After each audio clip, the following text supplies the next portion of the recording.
Pensamiento Crítico basado en evidencias científicas les trae un video poderoso sobre el tema a continuación.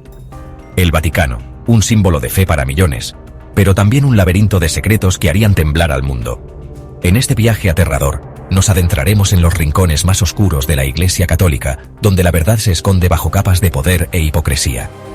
Prepárense para descubrir los rostros siniestros de cardenales poderosos, hombres que juraron servir a Dios, pero que terminaron sirviendo a sus propios demonios. Imperdible. Nuestra primera parada nos lleva a Australia, un país conocido por su diversidad y su espíritu libre. Sin embargo, en medio de esta vibrante nación, se desató una tormenta mediática que sacudió los cimientos de la Iglesia Católica. El cardenal George Pell, una figura prominente y controvertida, conocido por su postura férrea contra la homosexualidad y su influencia en el Vaticano, se convirtió en el protagonista de un escándalo sin precedentes. Acusado de abuso sexual, Pell enfrentó un juicio mediático que dividió a la opinión pública y generó un debate intenso sobre la justicia y la moralidad. Las acusaciones eran graves, y las pruebas presentadas en el tribunal fueron objeto de escrutinio constante por parte de los medios de comunicación y el público en general. Aunque su condena fue revocada por el Tribunal Superior de Australia, la sombra de la duda se posó sobre él, dejando una mancha imborrable en su reputación. La absolución no logró disipar las sospechas y el escepticismo que muchos sentían hacia él. ¿Cómo es posible que un hombre que predicaba la moralidad más estricta fuera señalado por cometer actos tan atroces? Esta pregunta resonó en las mentes de muchos, generando un conflicto interno entre la fe y la realidad. ¿Fue víctima de una conspiración orquestada por aquellos que querían verlo caer, o la justicia simplemente no lo alcanzó? Las teorías conspirativas y las discusiones acaloradas se multiplicaron, dejando a la sociedad dividida y confundida. El caso de Pell es solo la punta del iceberg, una muestra del lado oscuro que la Iglesia ha intentado ocultar durante siglos. Los escándalos históricos y los documentos ocultos revelan una red de secretos y encubrimientos que han manchado la institución religiosa. Prepárense, porque lo que viene a continuación es aún más perturbador. La historia de George Pell es solo el comienzo de una serie de revelaciones inquietantes que sacudirán los cimientos de la fe de muchos. Cardenales con un historial de encubrimiento, protegiendo a depredadores sexuales dentro de la Iglesia. Estas figuras de autoridad, que deberían ser guardianes de la moralidad, han fallado en su deber sagrado. Hombres que traicionaron la confianza de millones y que merecen ser expuestos a la luz de la verdad. La lucha por la justicia y la transparencia continúa, y es nuestra responsabilidad no dejar que estas sombras oculten la verdad.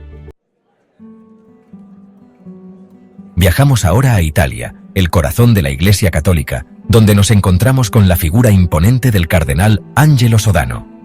Este hombre, conocido por su influencia y poder, ha sido una figura central en la política interna del Vaticano durante décadas. Sodano, una figura clave en la maquinaria del Vaticano, se vio envuelto en uno de los escándalos más grandes de la Iglesia, el caso Marcial Maciel. Este escándalo no solo sacudió los cimientos de la Iglesia, sino que también reveló la profundidad de la corrupción y el encubrimiento dentro de sus muros. Maciel, fundador de los Legionarios de Cristo, fue acusado de abuso sexual a menores durante décadas. Las acusaciones contra él eran numerosas y horribles, y sin embargo, logró evadir la justicia durante mucho tiempo, gracias a la protección que recibió de altos funcionarios de la Iglesia. Y Sodano, desde su posición de poder, orquestó una red de silencio y protección a su alrededor. Utilizó su influencia para desviar las investigaciones y proteger a Maciel, asegurándose de que las voces de las víctimas fueran silenciadas. Documentos, testimonios y evidencias irrefutables apuntan a Sodano como el arquitecto del encubrimiento, un hombre que antepuso la reputación de la Iglesia a la justicia y el bienestar de las víctimas. Su habilidad para manipular y controlar la narrativa permitió que los abusos continuaran sin ser castigados. ¿Cómo pudo alguien con semejante poder actuar con tanta impunidad? La respuesta radica en la estructura misma del poder dentro del Vaticano, donde la lealtad y el secreto son valorados por encima de la transparencia y la justicia. ¿A cuántos niños más sacrificó en su afán por proteger a la institución? Las historias de las víctimas son un testimonio doloroso de la negligencia y la complicidad de aquellos en el poder. La historia de Sodano es un recordatorio escalofriante de que la corrupción puede alcanzar los niveles más altos del poder, incluso dentro de una institución que se considera sagrada. Nos obliga a reflexionar sobre la necesidad de reformas profundas y la importancia de la justicia para las víctimas. Nuestra siguiente parada nos lleva a México, donde el cardenal Norberto Rivera Carrera, un hombre que debía ser un pastor para su rebaño, se convirtió en cómplice silencioso del abuso. Acusado de proteger a sacerdotes pederastas dentro de su arquidiócesis, Rivera Carrera representa la hipocresía de aquellos que predican la palabra de Dios mientras encubren atrocidades en su nombre.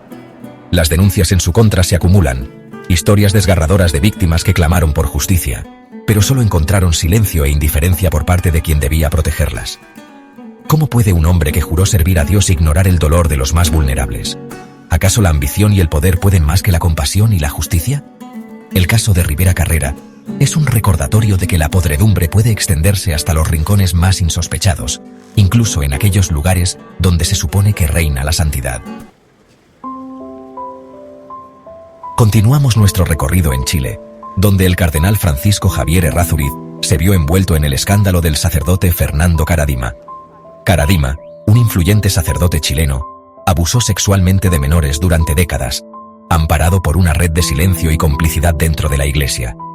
Y Errázuriz, lejos de denunciar estos crímenes, optó por mirar hacia otro lado, protegiendo al depredador y silenciando a las víctimas. Su nombre aparece una y otra vez en los testimonios, como un cómplice silencioso que permitió que el horror continuara. ¿Cómo pudo un hombre de Dios ser tan indiferente al sufrimiento de tantos jóvenes? ¿Acaso la lealtad a la institución justifica la protección a un monstruo? Errázuriz es un ejemplo más de la oscuridad que se esconde tras los muros del Vaticano. Un recordatorio de que la búsqueda de la verdad y la justicia a menudo choca con la hipocresía y la sed de poder. Capítulo 5. Mark Ouellet, el guardián de la ortodoxia.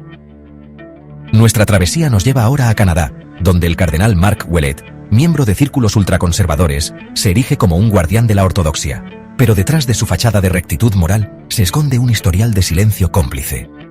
Ouellet ha sido señalado por silenciar denuncias internas de abuso sexual, protegiendo a la institución a costa del sufrimiento de las víctimas. Su influencia en los círculos de poder del Vaticano lo convierte en un personaje clave en la maquinaria de encubrimiento que ha operado durante décadas. ¿Acaso la defensa de la doctrina justifica el silenciamiento de la verdad? ¿Hasta cuándo seguirán los guardianes de la ortodoxia protegiendo a los depredadores en nombre de la fe? El caso de Ouellet nos recuerda que la lucha contra el abuso sexual dentro de la Iglesia no se limita a los perpetradores, sino que también involucra a aquellos que, desde las sombras, permiten que estos crímenes sigan ocurriendo. Capítulo 6. Raymond Burke. La doble moral del cardenal. Nos trasladamos ahora a Estados Unidos, donde el cardenal Raymond Burke, conocido por su homofobia abierta, se ha convertido en un símbolo de la doble moral dentro de la Iglesia. Mientras Burke condena públicamente la homosexualidad, su propia vida privada ha sido objeto de rumores y especulaciones. ¿Cómo es posible que alguien que predica la intolerancia y la discriminación sea señalado por vivir en la hipocresía? La figura de Burke nos recuerda que la lucha contra el abuso sexual dentro de la Iglesia no se limita a proteger a los niños, sino que también implica desenmascarar la hipocresía y la doble moral de aquellos que utilizan la fe como un arma para imponer sus prejuicios. Es hora de que la Iglesia deje de lado la hipocresía y enfrente la realidad de la diversidad sexual, sin juzgar ni discriminar. Capítulo 7. Alfonso López Trujillo, el inquisidor latinoamericano. Nuestra última parada nos lleva a Colombia, un país de contrastes y rica historia, donde el cardenal Alfonso López Trujillo, una figura prominente en la Iglesia latinoamericana, dejó un legado de dolor y silencio. Trujillo, conocido por su carisma y su habilidad para influir en las masas, se convirtió en una figura controvertida y polarizadora. Conocido por su férrea oposición al uso de preservativos, incluso en medio de la crisis del VIH-Sida, López Trujillo antepuso la doctrina a la salud y el bienestar de millones. Su postura intransigente tuvo consecuencias devastadoras, exacerbando una crisis de salud pública que ya era grave. Pero su crueldad iba más allá de sus posturas públicas. En las sombras, López Trujillo ejercía un control férreo sobre la Iglesia, utilizando su poder para silenciar a quienes se atrevían a cuestionarlo. López Trujillo utilizó su influencia para encubrir casos de abuso sexual y proteger a sacerdotes pederastas.